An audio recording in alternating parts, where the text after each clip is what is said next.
It's time to go beyond the headlines, cause I don't put in overtime just so I can headline, okay.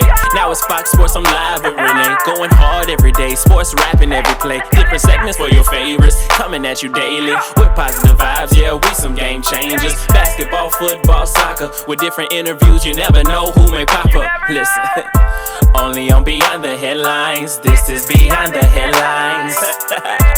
Only on Beyond the Headlines, this is Beyond the Headlines.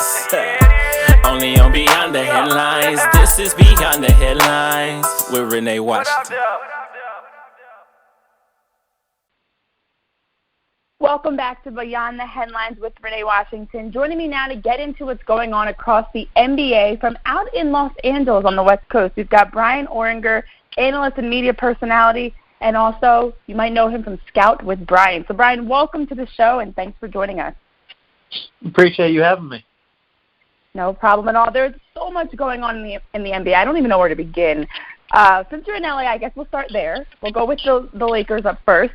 There have been a number of changes as of recent. We know Anthony Davis, DeMarcus Cousins joined the team. We've got Danny Green, Quinn Cook, of course, LeBron James, and most recently the news that LeBron James will actually be starting as point guard. Chris Haynes released that earlier this week. What are your thoughts on the Lakers and how they're going to bounce back this season after last season being a team that couldn't even make the playoffs? Yeah, I think they'll be a lot better. I think they, obviously will be a playoff team. I currently, I think they'll be top 4 in the West. I think they're a little bit worse off than the Clippers, and missing out on Kawhi was, a pretty big blow to them. But they've rebounded reasonably well. I like Danny Green. I don't love how much money they're paying him, but I like Bradley. I like getting Boogie on the minimum. So with LeBron and AD, obviously you have 2 superstars, and I think they've done a nice job filling out the roster with some good role players. But for now, I do think the Clippers are the team to beat out West, and they've kind of put together the real super team out there. While the Warriors are going through a little downturn, and I think it goes through LA next season.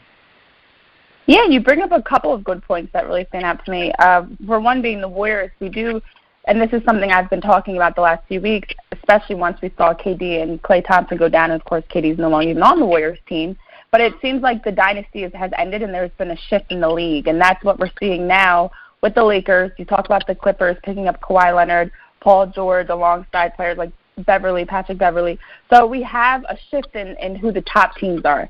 And one of my concerns, the Lakers, were their health issues. I mean, we know Anthony Davis and DeMarcus Cousins had suffered really big injuries, an Achilles, and we also know LeBron James being older, don't know what his health is going to be like for the extent of the entire season. So do you think that the edge that the Clippers have over the Lakers, aside from maybe a little bit more youth than Paul George and Kawhi, is the Kawhi factor? Yeah, I think Kawhi alone, if he had gone to the Clippers, obviously would have made them a huge threat and a title-type contender, seeing as he just took, Toronto to a championship almost by himself. But, on top of that, to get another real superstar in Paul George, I think they might have probably 2 of the best, if not the 2 best two-way players in the league. You talk about guys that play both offense and defense and are really elite at both ends. I think Kawhi and Paul George are probably at the top of that list to me, and then obviously you couple it with a guy in Lou Williams, a 6th man of the year, Harrell, who probably would have won 6th man of the year if not for his own teammate. They've got a phenomenal bench. They've got some good young talent like Landry Shamet. I think they've just got an incredibly deep team, and I think to add 2 superstars to what was already a competitive playoff team is just going to make them pretty phenomenal. Yeah, I think one thing that stands out with me for the Clippers is the fact that they were able to beat the Warriors when the Warriors were at full strength. I mean, I know we always, as analysts, we're always going back and forth, if this had happened, shoulda, coulda, woulda, if Kevin Durant had stayed healthy, if Klay Thompson had stayed healthy. But at the end of the day, we know the Clippers had that underdog group that were able to beat them, quote-unquote, at full strength. So when you add pieces like Kawhi and Paul George, it does make you have to think, especially seeing how Kawhi was able to lead Toronto to their first ever championship, that this is definitely a championship caliber team. And wouldn't that be something for Kawhi to go from leading Toronto to their first ever championship, in 1 year, and then now coming to the Clippers and leading them to a championship in his first year with them. So the LA versus LA battle is one that's going to be exciting to watch. And no, I'm hoping to maybe even get to a game. Forget just watching, get to a game. But so you have those two teams as your top two teams in the West, possibly. I mean, what are you predicting in terms of rankings for the West? Because there are also teams like Utah, Denver, that are some sleepers that we cannot overlook. Yeah, I think right now, actually, the way I think I listed it so far was, I think I had the Clippers first, followed by Houston, Utah, and then the Lakers, but it'll always kind of change and go up and down. You look at the standings last season, the Golden State was the one with 57 wins, and Houston was the 4 with 53. I think there's not a great deal of separation between those teams. I think Utah, adding Conley, obviously, is a huge missing piece at the point guard position that they needed. Absolutely. They got Bogdanovich, a couple other good guys. That's, led to a good offseason for them. I think Houston, hasn't done a whole lot, but they've always kind of been on the brink of breaking through, and maybe the best thing for them was to kind of have some continuity when everybody else was shifting. I think they still, have one of the best guys in the league, obviously, in Harden, and a pretty deep team. So, yeah, I mean, like you mentioned, there's Denver, there's Portland, there's some other good teams that'll be there as well. But I do think the Clippers are kind of my top tier just about now, by themselves. And then I think, between the Lakers, between Utah, between Denver, Houston, I think there's a bunch of teams that could challenge them potentially, and are probably just a notch below the Clippers right now in my mind. Definitely. And of those teams that you mentioned, it is by no surprise that you did not mention OKC. And once Paul George went from saying he wasn't going anywhere to requesting a trade and going to the Clippers, as we heard rumors that Kawhi kind of reached out to him and encouraged that move. But Russell Westbrook has been a big question as of late. What is going to happen to Russell Westbrook? Personally, I've been seeing, or in my opinion, I would think that he's going to also request a trade. Just don't know who's going to want him, who can afford him, and what team best fits for him. So I'm going to ask you, what are your thoughts? I mean, I think he has to get out of OKC. It looks like they're going to be in rebuild mode. But what team do you think is the best fit for Russell Westbrook moving forward? I'd probably go with either Houston or Miami. I think those are two teams that, right now Miami went out and got a superstar in Jimmy Butler, and I think that makes them a playoff team. But if they were to add, Russ to that team as well with Jimmy Butler, I think that makes them a top of the East team, a team that could potentially give Milwaukee a challenge and give Toronto those teams that have been at the top. I think that would put Miami right there with them. And, similarly in Houston, like I said, I think they've had a pretty quiet off season. But if somehow they were able to, maybe package Chris Paul or some of the contracts that they have, to get an upgrade and a guy that's played with Harden before, in Westbrook, and I think would give them a huge jolt and a guy just with that nonstop incredible energy he plays with. I think that those are two great potential spots for him, and I do agree with you that as loyal of a guy as he is, and as long as he's been there, I think is time to get out of there, and they're going to be kind of in a rebuilding mode for the next few years. And I think Houston, Miami, maybe even Detroit as a dark horse. I think there's a few good teams in the league that could potentially find a way to make that salary work and be upgraded pretty strongly by his addition. Yeah. I think that the discussion I've been seeing the most have been Houston or the Heat. I have heard some other names that have popped into that discussion, but it would be really interesting to me to see. First of all, OKC we know has had a ton of talent that has come through their franchise over the years, and you look at the fact that they have had on their team and players like James Harden and Kevin Durant, but to have James Harden reunited with Russell Westbrook, when we know back at the time, I mean, James Harden was sixth man. That's what he was for OKC, whereas as soon as he went to Houston, he broke out as being a top player, MVP caliber player in the league, and one of the best players in the league. So to see them reunited after these years would be something that I think I'd like to see. I just don't know about with the Heat, with Jimmy Butler going on there expecting to be the man, if it makes sense to bring Russ in there. But I do think that Houston could make sense if they can somehow share the ball. And we saw Chris Paul and James Harden struggle with that offensively at times because they're two different types of attackers. You know, James Harden's more of an ISO guy, and Russell Westbrook and James Harden together, that could be really good, or that could be really tough to watch. So I don't know. We'll see what happens on that one. This should be very fun to watch. Yeah. Sorry to catch up. Yeah, it'll be an interesting dynamic for sure. I think, you know, with Russ, I think it'd be, like you said, interesting to see if he's willing to take a backseat to Harden after, you know, like you said, he played with a young Harden who was kind of third fiddle there and was the sixth man, like you said, to KD and Russ.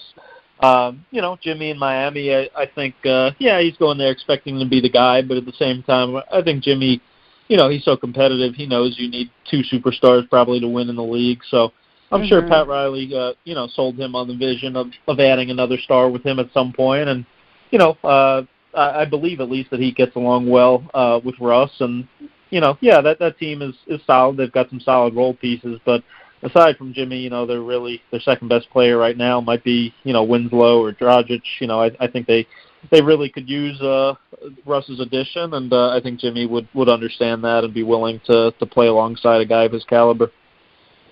Yeah, absolutely. You definitely need two superstars in this league. And I know everyone always tries to say players like Jimmy Butler or James Harden are guys that want the ball in their hands, but these are also guys that want to win. So at the end of the day, they're going to want to do what's best to help them win games and reach the playoffs and possibly compete for a championship. So switching over to the East Coast, because there have been some changes there as well.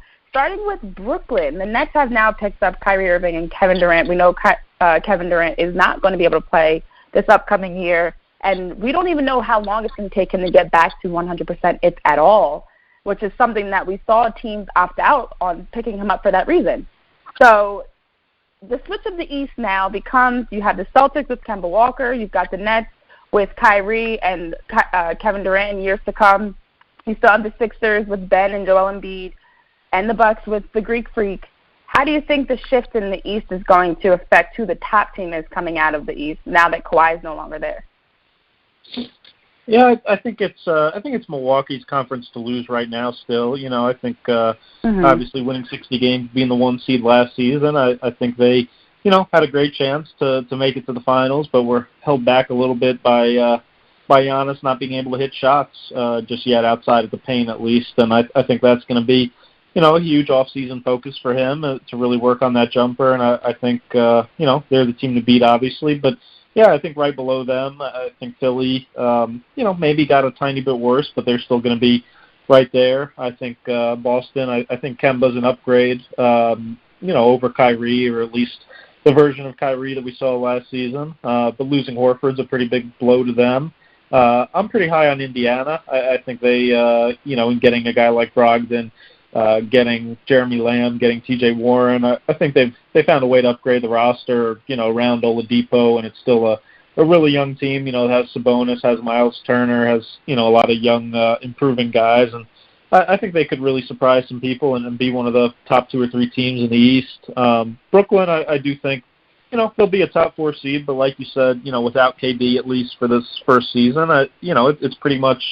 You know, it's similar to the Boston team we saw last season, honestly. It'll be pretty Kyrie-centric. You know, I like some of the role players. I like Taurean Prince. I like LeVert. I like Joe Harris, you know. But aside from that, it is pretty much Kyrie's team. And, yeah, you know, we saw that obviously be okay in Boston last season, but really struggle to break through in the playoffs. So I think, you know, for them to really get over the hump this season, I think they're really going to need Kyrie to step up and be the superstar he's capable of being. And I know he does that some nights, but he hasn't done it every single night. He hasn't done it from a leadership perspective probably as much as he needs to do. So, yeah, you know, I think they have great potential, but until KD is able to play, you know, I think they're in that Philly, Boston, Toronto, Indiana type mix, and, you know, don't really have that second superstar to get them over the hump until he returns. Yeah, well put. Very well put. So then as of July, as we're having this conversation, we know that the NBA playoffs, definitely the championship, are nearly a year away. But I'm going to just ask you now. On paper, looking at the changes that we've seen so far, the trades, the draft pickups, different things like that, who is your prediction to come out of the East and the West? Of course, this is just a shot in the dark right now because who knows? You might be very right, or things could change drastically, and maybe it's not the same two teams that we're talking about right now. But what would you, or who would you think would come out of each of those conferences? Yeah, if I had to pick now, I'd probably, like I said, I think smart money is on the Clippers. I think they're the best team in the league, and who I would definitely favor right now to come out of the West. And in the East, I do think Milwaukee probably has the best chance, but I do think it's a real mix there. And the West as well. I think between the Clippers, between the Lakers, between Houston. I think there's a lot of teams that have the potential, and the parity in the league is at an all-time high and really, really good right now. But yeah, if I had to bet right now, I'll go with Milwaukee against the Clippers in the finals. All right, Milwaukee against the Clippers, two completely different teams that we saw last year, and that's part of the excitement of what has been going on with the whole change up across the league. Is it's now anybody's league again. It's exciting. So, Bryan, thank you so much for joining us on our first episode of Beyond the Headlines. Let everybody know where they can follow you on social media, because you're always posting some insightful, informative tweets and things like that, updating people on what's going on across the league. So what are your social media handles? Yeah, just Scout with Bryan on Twitter. Bryan is with a Y, and scoutwithbryan.com. Both those, they can find pretty much all my YouTube videos and all the analysis and content I've had to date. So definitely really appreciate you having me. No problem. Thank you so much. That's Bryan Oringher from Scout with Bryan.